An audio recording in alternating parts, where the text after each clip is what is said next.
ये कहानी शुरू होती है 1947 की पार्टीशन से, जब सिर्फ जमीन नहीं पानी भी तकसीम हुआ। और तकसीम ऐसी हुई कि पाकिस्तान के रिवर्स का सोर्स इंडिया के पास चला गया। ये एक ऐसी सिचुएशन थी जो किसी भी वक्त दोनों कंट्रीज के दरमियान एस्केलेशन की वजह बन सकती थी। लेकिन 1940 में वर्ल्ड बैंक की मदद से दोनों कंट्रीज ने एक ऐसा डॉक्यूमेंट साइन किया जो दोनों के लिए बहुत फायदेमंद साबित हुआ। Indus water treaty. पार्टीशन के वक्त सिर्फ जमीन नहीं पानी, मिलिट्री और पैसा भी डिवाइड होना था। लेकिन सबसे पहला जुल्म यह था कि इंडिया ने इलीगली कश्मीर को ऑक्युपाई कर लिया, जबकि ये एक मुस्लिम मेजॉरिटी स्टेट थी। और यही पार्टीशन का बेसिक प्रिंसिपल था कि ऐसी स्टेट्स या ऐसे एरियाज पाकिस्तान का हिस्सा बनेंगे।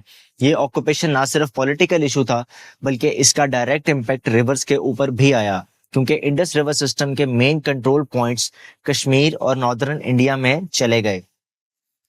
इंडस रिवर सिस्टम में टोटल 6 रिवर्स हैं, लेकिन इंडस, झेलम और चनाब पाकिस्तान के वाटर सोर्सेज के लिए बहुत ज़्यादा वाइटल हैं। अगर हम इसका ब्रेकडाउन करें वाटर के एनुअल फ्लो का, तो इंडस रिवर का अप्रॉक्सीमेटली 146 मिलियन एकड़ फीट पर ईयर है, और झेलम का 23 मिलियन एकड़ फीट और चनाब का अप्रॉक्सीमेटली 26 मिलियन एकड़ फीट। ये रिवर्स कलेक्टिवली पाकिस्तान की वाटर सप्लाई में कंट्रीब्यूट करते हैं, जो कि उसकी हाइड्रो इलेक्ट्रिक, एग्रीकल्चर और डोमेस्टिक यूज के लिए नेसेसरी हैं। 1948 में इंडिया ने पहली दफा रावी और सतलुज का पानी टेम्परेरीली रोका। ये ब्लॉकेज एक वार्निंग थी कि इंडिया कभी भी पानी को वेपन के तौर पर यूज कर सकता है।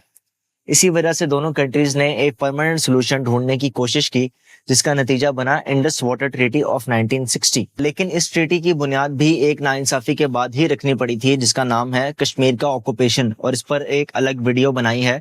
अगर आप लोग देखना चाहें तो इस आइकन पर क्लिक करके देख सकते हैं। 1960 में ये ट्रीटी 3 पेयर्स के दरमियान में साइन हुई, जिसमें जवाहरलाल नेहरू इंडिया के prime minister, field marshal Ayub Khan Pakistan के प्रेसिडेंट, और इसमें मीडिएटर था वर्ल्ड बैंक, जो ना सिर्फ एक इंटरमीडिएटरी था बल्कि फाइनेंसिंग और गारंटी भी इसी ने दी थी। दुनिया ने इसे मॉडल ऑफ वाटर कॉर्पोरेशन कहा, specially between two arch rivals. लेकिन अंदर से ये एक एंशियस कॉम्प्रोमाइज था, जहां ट्रस्ट कम और नीड बहुत ज्यादा थी। अगर हम ट्रीटी को सिंपल वर्ड्स में समझें तो 3 ईस्टर्न रिवर्स रावी, सतलुज और ब्यास इंडिया को मिल गए, और इसी तरह 3 वेस्टर्न रिवर्स इंडस, झेलम और चनाब ये पाकिस्तान के लिए रिजर्व हैं। इंडिया को सिर्फ लिमिटेड यूजेज अलाउ है वेस्टर्न रिवर्स के ऊपर, जिसे एग्रीकल्चर और run of the river hydro electricity, मतलब कि बिना किसी स्टोरेज कैपेसिटी के, और थोड़ी सी डोमेस्टिक नीड्स भी शामिल हैं। किसी भी नए इंडियन प्रोजेक्ट के लिए पाकिस्तान को नोटिफाई करना जरूरी है। क्या यहाँ बात खत्म होती है? नहीं। लेकिन यहाँ सबसे बड़ा इशू ये है कि इंडिया ने रन ऑफ द रिवर का बहाना बनाकर कंट्रोवर्शियल बड़े डैम्स और हाइड्रो इलेक्ट्रिक प्रोजेक्ट्स बनाए हैं। ये वेस्टर्न रिवर्स और स्पेशली चनाब पर, जिनका डिजाइन ट्रीटी के बिल्कुल अगेंस्ट है, उसकी कंडीशन के अगेंस्ट है। इन डैम्स की वजह से पाकिस्तान को ना सिर्फ सीजनल वाटर शॉर्टेज का सामना होता है, बल्कि स्ट्रेटेजिक प्रेशर भी डेवलप होता है, खास तौर पर सोइंग और हार्वेस्टिंग के दिनों में। पाकिस्तान ने कई बार किशनगंगा डैम और बगलियार डैम जैसे प्रोजेक्ट्स के ऊपर ऑब्जेक्शंस उठाए, लेकिन इंडिया ने कई केसेस में कंस्ट्रक्शन कंटिन्यू रखी। ये ट्रीटी को ट्विस्ट करके जस्टिफाई करने की कोशिश करता है। ये क्लॉज पाकिस्तान को मॉनिटरिंग और ऑब्जेक्शंस का हक देता है। सिंपल टर्म्स में ईस्टर्न रिवर्स इंडिया के हैं और वेस्टर्न रिवर्स पाकिस्तान के, लेकिन इंडिया को कुछ हद तक रिलैक्सेशन दी गई है। और ये कोई एक नॉर्मल ट्रीटी नहीं, ये पाकिस्तान की एग्रीकल्चर बैकबोन का फाउंडेशन है। ये ट्रीटी इंडेफिनिट है, इसका कोई एक्सपायरी डेट नहीं है। आर्टिकल 12 के मुताबिक इसी ट्रीटी के इसको सिर्फ दोनों कंट्रीज के म्यूचुअल कंसेंट से ही मॉडिफाई या टर्मिनेट किया जा सकता है।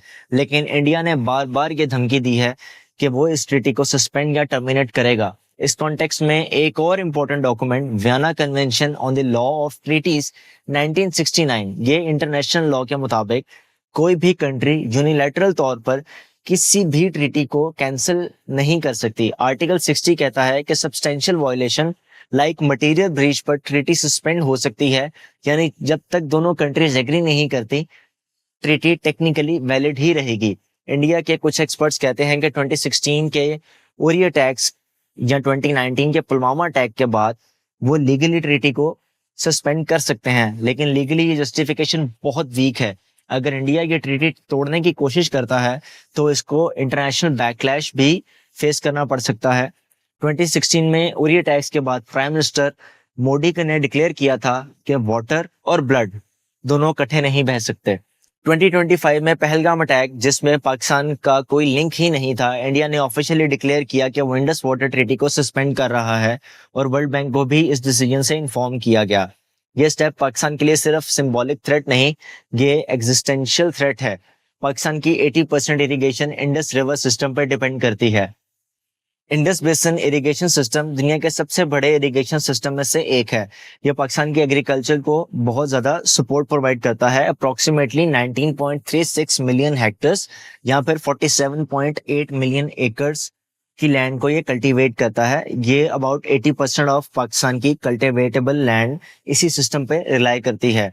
ये एक्सटेंसिव इरिगेशन सिस्टम पाकिस्तान की फूड सिक्योरिटी, इकोनॉमी के लिए बहुत ज़्यादा क्रूशल है। अगर ये वाटर सिस्टम डिस्टरप्ट होता है तो पाकिस्तान की एग्रीकल्चर डिस्टरप्ट हो जाएगी और पाकिस्तान के वास्ट एग्रीकल्चर लैंड्स, जिनमें पंजाब, सिंध और बलूचिस्तान है, ये बर्बाद हो सकते हैं। Food security, electricity production, industry, हत्ता के डोमेस्टिक वाटर सप्लाई तक डेंजर जोन में चली जाएगी। पाकिस्तान ने इंडिया के 2025 के सस्पेंशन स्टेप को टोटली इलीगल डिक्लेयर किया और वर्ल्ड बैंक को फॉर्मली इन्फॉर्म किया। पाकिस्तान ये case international court of arbitration में लेकर गया है। वर्ल्ड बैंक ने अभी तक दोनों कंट्री से लीगल क्लैरिफिकेशन मांगी है, लेकिन अगर इंडिया यूनिलैटरल एक्शन करता है तो पाकिस्तान मल्टीपल लीगल और डिप्लोमेटिक फ्रंट्स पर रिएक्ट कर सकता है। International court of justice, United nation security council, OIC और मुस्लिम वर्ल्ड में डिप्लोमेटिक मोबिलाइजेशन कर सकता है। वर्ल्ड बैंक आर्बिट्रेशन पैनल है, यानी बात सिर्फ पाकिस्तान की नहीं, इंटायर रीजन स्टेक पर है। चलिए मान लें कि इंडिया ट्रीटी तोड़ देता है, तो क्या वो सच में पानी रोक सकता है? टेक्निकली यस, मगर प्रैक्टिकली बहुत मुश्किल। मगर क्यों? अगर इंडिया फुल ब्लॉकेज करे तो यह वेल्व बंद करना नहीं है, इसके लिए मेगा डैम्स बनाने पड़ेंगे। मैसिव डैम्स और डाइवर्जन का एनवायरमेंटल इम्पैक्ट भी खतरनाक होता है। हिमालयाज आर सेस्मिकली एक्टिव रीजन, यहाँ पे लैंडस्लाइड्स और उत्तराखंड जैसे ग्लेशियर बर्स्ट डिजास्टर देखने में आ सकते हैं। पाकिस्तान में रिवर फ्लो रिड्यूस होगा तो सैलिनिटी, ड्राउट और इकोलॉजिकल कोलैप्स का भी खतरा है। इसके लिए डाइवर्जन टनल्स बनानी पड़ेंगी, डाइवर्जन कैनाल्स बनानी पड़ेंगी। वेस्टर्न रिवर्स के अपर कैचमेंट में डैम्स बनाना बिल्कुल भी इजी नहीं है।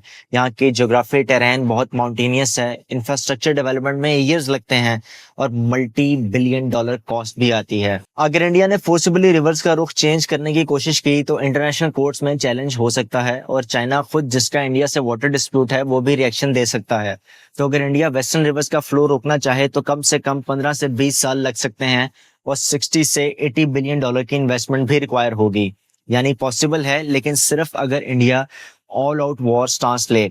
अभी के लिए it's just a bluff but a dangerous one. यहाँ एक इंटरेस्टिंग ट्विस्ट है, अगर इंडिया ने पाकिस्तान के पानी को रोकने की कोशिश की तो चाइना भी रिटेलिएट कर सकता है, क्योंकि ब्रह्मपुत्र रिवर जो इंडिया के नॉर्थ ईस्ट रीजन में फ्लो करता है वो तिब्बत से निकलती है, जो चाइना का रीजन है। चाइना इजीली पानी को डाइवर्ट कर सकता है और नॉर्थ ईस्ट इंडिया में ड्राउट कंडीशंस क्रिएट हो सकती हैं। तो ये एक रीजनल वाटर वॉर की पॉसिबिलिटी को भी क्रिएट करता है। क्या इंडिया पाकिस्तान का पानी रोक सकता है? थ्योरी में हाँ, लेकिन रियलिटी में नहीं। इसके लिए लीगल रिस्ट्रिक्शन है, एनवायरमेंटल डिस्ट्रक्शन है, इकोनॉमिक बर्डन है और जियोपॉलिटिकल ब्लोबैक भी है। सब कुछ मिलाकर ये प्रूव करता है कि पानी को रोकना सिर्फ पॉलिटिकल स्टेटमेंट है, इसमें कोई ग्राउंड रियलिटी नहीं है। आप क्या सोचते हैं, क्या इंडिया किसी स्टेज पर एक्सट्रीम एक्शन ले सकता है?